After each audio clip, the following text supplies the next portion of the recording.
फ़खर ज़मान ने साइम अयूब के लिए सेक्रीफाइस करके साइम अयूब का T20 करियर बचाया है। पूरी पाकिस्तानी टीम बांग्लादेश की T20 सीरीज में स्ट्रगल कर रही थी। पहले 2 मैचों में, स्पेशली तीसरे मैच में तो पाकिस्तान ने डोमिनेट किया है। तीसरे मैच में बांग्लादेश की टीम स्ट्रगल कर रही थी। तो जहां पूरी टीम स्ट्रगल कर रही थी, वहां सबसे ज्यादा प्रेशर एक बंदे पे था, और वो प्रेशर था साइम अयूब पे, परफॉर्मेंस का प्रेशर। इंजरी के बाद उसकी परफॉर्मेंस कुछ खास नहीं थी। पहले 3 मैच T20 के उसने घर में खेले, वहां पे आखिरी मैच में उसकी परफॉर्मेंस आई। उससे पहले दोनों मैच में वो 0 था। यहां पर पहले दोनों मैचों में वो रन नहीं बना पा रहा था, तो मैनेजमेंट का ख्याल था कि अब इसको रेस्ट करवा देनी चाहिए, इसको बाहर बेंच पे बिठाना चाहिए। ऐसे में फ़खर ज़मान आ गया है।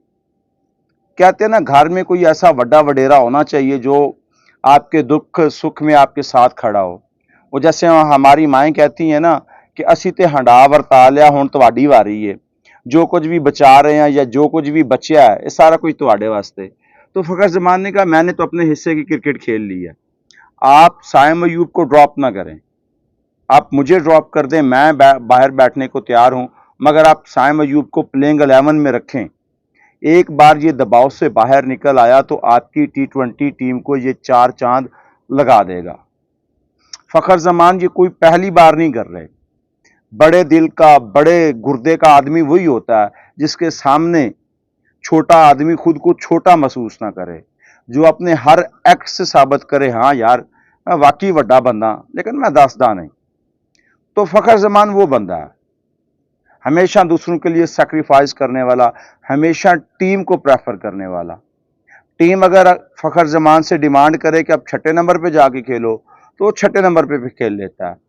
टीम उससे डिमांड करे, कप्तान उससे डिमांड करे आप 3 नंबर पे जाके बैटिंग करो, तो फ़खर 3 नंबर पे भी बैटिंग कर लेता है।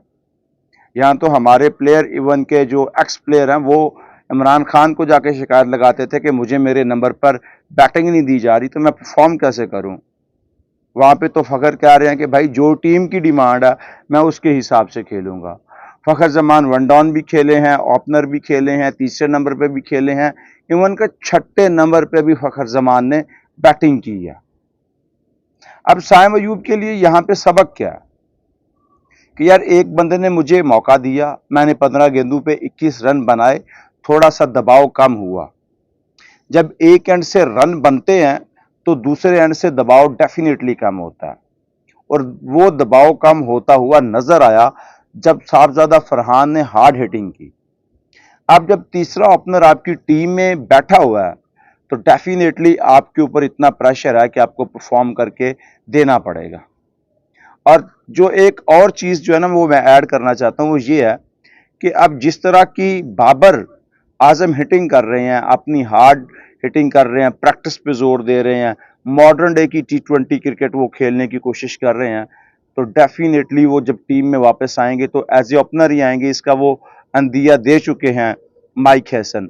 तो दबाव फ़खर के लिए भी बढ़ जाएगा, दबाव साइम अयूब के लिए भी बढ़ जाएगा। साइम अयूब का स्टेमिना थोड़ा है, ये जल्दबाजी कर जाता है, हमेशा अपनी फेवरेट शॉट पे ये विकेट दे बैठता है।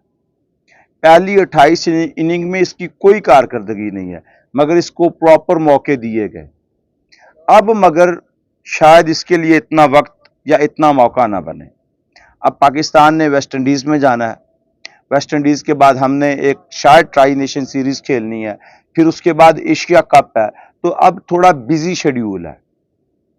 तो ऐसे में साहबजादा फरहान परफॉर्म कर रहे हैं, फ़खर ज़मान वो थोड़ा आउट ऑफ रेंज हैं, उनकी समझ में चीज़ें नहीं आ रही। शायद विकेट ठंडे थे बांग्लादेश के, शायद उनको इंजरी के मसाइल हैं, शायद वो अभी समझना चाह रहे हैं कि यार मैंने करना क्या, क्योंकि बाबर और रिजवान की T20 के बाहर होने से वो ओपनिंग की स्लॉट वेली हुई है, फारग हुई है। तो फ़खर ज़मान का जो एटीट्यूड बन गया है, जिस तरह की वो क्रिकेट खेलता, वो उसने ज़्यादा T20 क्रिकेट अब 2 नंबर पे खेली है या 3 नंबर पे आप कह लें, तो उसमें उसने परफॉर्म किया, तो उसको नंबर 1 पे यानी एज ए ओपनर आके एडजस्ट होने में टाइम लगेगा। हमने देखा है कि उस बंदे ने अपनी ज़्यादा क्रिकेट एज ए ओपनर खेली है। लाहौर कलंदर की जानिब से भी वो ओपनर खेलता रहा। जिस मैच में फ़खर जमान चल जाते हैं उसमें लाहौर कलंदर भी उठ जाता है, उसमें पाकिस्तान भी उठ जाता है। ये मर्द कलंदर सिंगल हैंडेडली आपको मैच जितवा देगा। लेकिन ये रिलाय करना कि यार सिर्फ यही बंदा मैच जितवा सकता है, ये ज्यादती है। फ़खर के साथ भी, टीम के साथ भी। जब हमारा असल मसला जो ना वो साइकोलॉजिकली है कि जब हमारे ओपनर रन बना के देते हैं तो पूरी टीम पीछे बब्बर शेर बन जाती है। फिर वो नहीं देखते सामने कंडीशन किस तरह की है, बॉलर किस तरह के हैं, सिचुएशन की डिमांड क्या है ना। फिर आके मार धाड़ छक्के चौके, मुर्दा विकेटों पे 178 रन। और जब शुरू के बल्लेबाज रन नहीं बना पाते, विकेटें दे बैठते हैं, पावर प्ले का यूटिलाइज नहीं कर पाते, तो फिर सारी टीम भीगी बिल्ली बन जाती है कि भाई हमसे नहीं खेला जाएगा, हमसे नहीं रन बनते, ये किसी और से करवा लो। आपके ओपनर ही नहीं स्टार्ट दे के गए, हम क्या करें, हमारा क्या कसूर है। हम तो मिडल ऑर्डर या लोअर ऑर्डर के बैट्समैन हैं, हमें से जो कुदरती कोई छक्का लग जाए तो लग जाए, वरना हमसे कोई उम्मीद ना रखना। तो हमारी टीम इस तरह की है। तो आपको जब 14 सितंबर को इंडिया के साथ खेलना पड़ेगा तो आपको टीम की प्लेइंग 11 बड़े ध्यान से बनानी पड़ेगी और प्लेइंग 11 में परफॉर्मेंस का बड़ा ही अमल दखल होगा। वो लड़के जो पहली बार इंडिया को फेस करेंगे वो क्या ये प्रेशर बर्दाश्त कर पाएंगे। पाकिस्तान और इंडिया में एक ही चीज डोमिनेट करती है और वो है प्रेशर। जो टीम प्रेशर को अच्छा हैंडल कर जाती है वो टीम ऑन द डे जीत जाती है। 2024 का T20 वर्ल्ड कप सबको याद है। 120 रन 120 गेंदों पे बनाने थे, मगर प्रेशर पाकिस्तान ने लिया, वो नहीं बना पाए। हालांकि डोमिनेट कर रहे थे, मगर फिर एकदम बाबर के विकेट गिरने की देर थी कि पूरी टीम पवेलियन लौट गई। ठीक है, तो मैं ये नहीं कह रहा कि बाबर ही सारा कुछ है, लेकिन आप ये अंदाजा रखें ना कि एक बंदे पे भरोसा होता तो अगर वो नाकाम हो रहा तो थोड़ा सा दुख लगता है। तो पूरी टीम को आपने अभी से ज़हनी तौर पर तैयार करना है। माइक हैसन जब से एज ए हेड कोच आए तो वो टीम की मेंटल हेल्थ पे भी शायद कायम कर रहे हैं। उनको रिवर्स स्वीप सिखा रहे हैं जो बड़े प्लेयर हैं, जिनने आज तक रिवर्स स्वीप नहीं सीखी थी। हालांकि ये बुनियादी चीज़ है, लेकिन वो नहीं सीखी तो नहीं सीखी। तो बात कहीं से कहीं निकल गई, फ़खर जमान पे वापस आते हैं। तो फ़खर जमान का और साइम अयूब का फॉर्म में आना बहुत ज़रूरी है।